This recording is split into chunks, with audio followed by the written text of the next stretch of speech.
Allez, c'est parti pour une plongée en profondeur dans l'un des signes les plus complexes et franchement les plus fascinants du zodiaque, le Capricorne. On va essayer de comprendre ensemble sa vraie nature, bien au-delà de tous les clichés qu'on entend partout.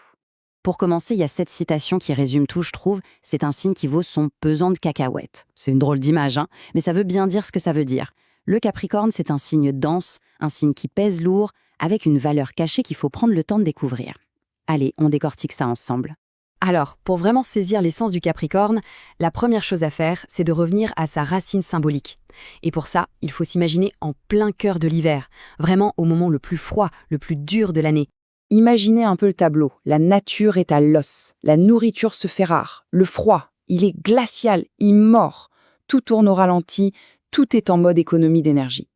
Dans un monde comme ça, il n'y a qu'un seul et unique but, survivre, tenir bon, quoi qu'il arrive, jusqu'au retour du printemps. Et voilà, on a là le besoin fondamental qui va absolument tout dicter chez le Capricorne.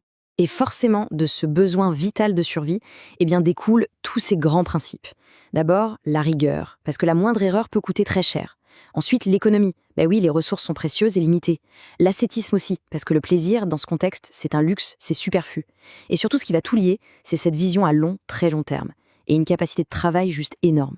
Tout ça dans un seul but, être sûr de voir le printemps arriver.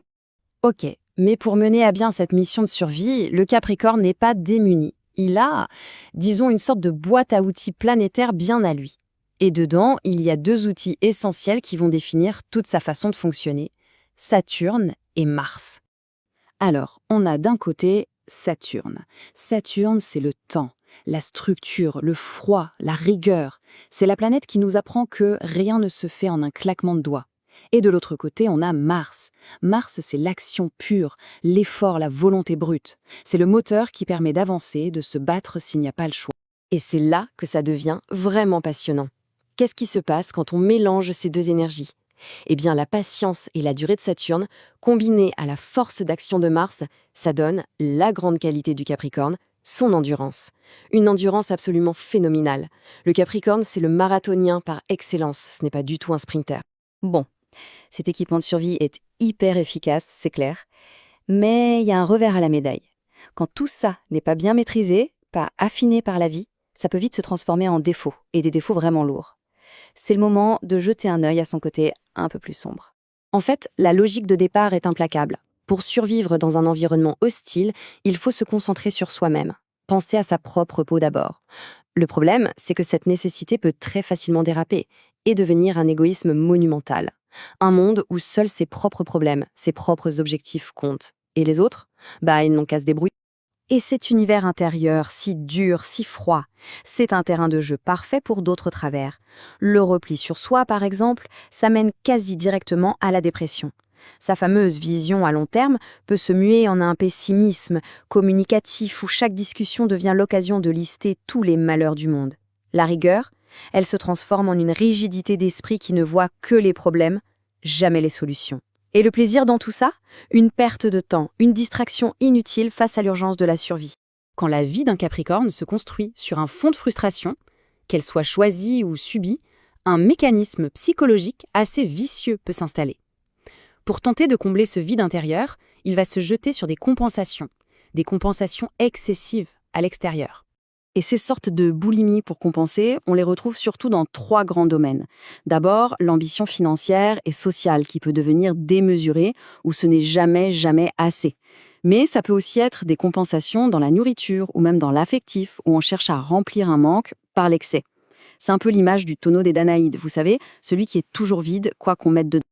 Ok, bon, après ce portrait un peu noir, on va changer complètement d'angle. Parce que ce qui est fou, c'est que ce même instant de survie, cette même dureté qui peut créer tous ces défauts, c'est aussi et surtout la source de ses plus grandes, de ses plus belles qualités. Et c'est là qu'on voit le parallèle incroyable. Le même mécanisme qui peut mener à l'égoïsme, s'il est bien canalisé, il produit la qualité la plus précieuse du Capricorne.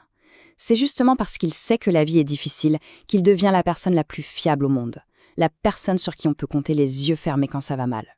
Et toutes ces autres grandes qualités découlent de ça, de cette fiabilité ultra pragmatique. On ne dit pas pour rien que c'est le signe le plus sûr en cas de crise. Son courage, son intégrité, son sérieux au travail, tout ça n'a qu'un seul but, Être efficace, être solide.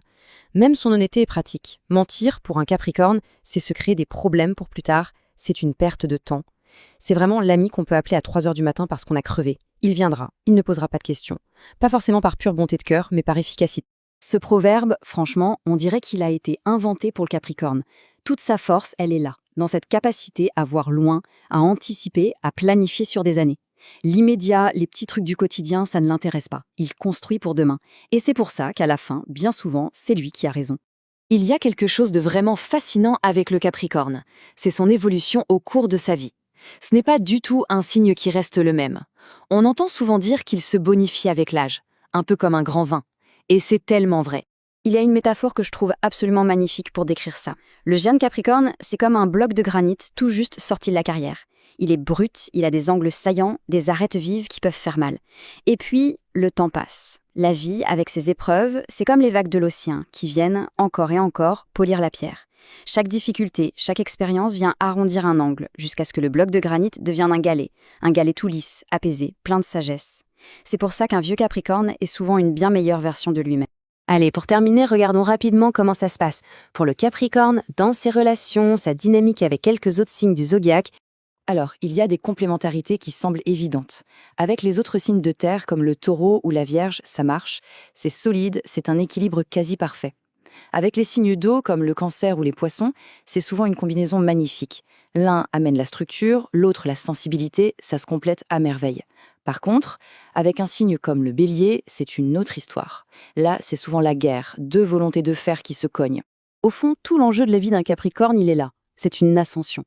Le grand défi, et en même temps la plus belle des récompenses, c'est de réussir à passer du mode survivant, un peu primitif, parfois égoïste et négatif, à celui de leader. Un leader sage, visionnaire, qui a atteint le sommet de sa montagne personnelle et qui est devenu cette figure incroyablement fiable et sage.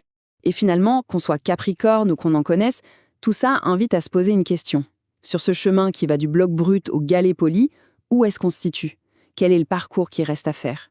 C'est un long voyage, c'est certain, mais le résultat, lui, peut être absolument extraordinaire.